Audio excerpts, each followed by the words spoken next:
So with this release, I wanted to do something a little bit different. So we've sourced two quite contrasting coffees.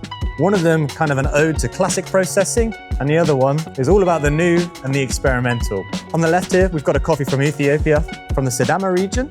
It's a G1 natural, so it's a natural processed coffee, but it's a grade 1, which is like the best grade of natural, the best grade of coffee that you can get out of Ethiopia. Super high clarity, super high sweetness, flavor notes are really pronounced, super clean, super juicy, super springtime.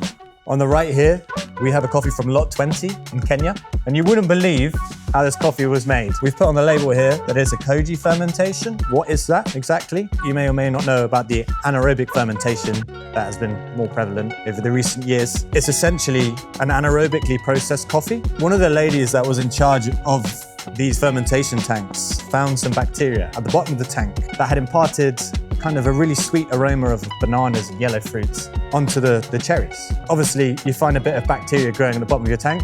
Might not always be a good thing, so they had to take some of this bacteria to get analyzed before they'd used it. When they got the results back, they'd found out that this mold that was growing there was a relative of a mold that's quite frequently used in a lot of Japanese fermentation methods, like with soybeans to make soy sauce, for example. It was a close relative to the Koji mold, which is completely harmless. They then cultured this mold and they used it to create an exceptional batch of coffee, which I have for you today. So this coffee is all about happy accidents, how we kind of find new and exciting ways to process coffees. We have the classically processed coffee that encapsulates tradition, and we have the funky anaerobic, which is something a bit more exciting, new, and experimental. These are both being released this Friday. Make sure you grab yourself a bag of each and get brewing and let us know what you think.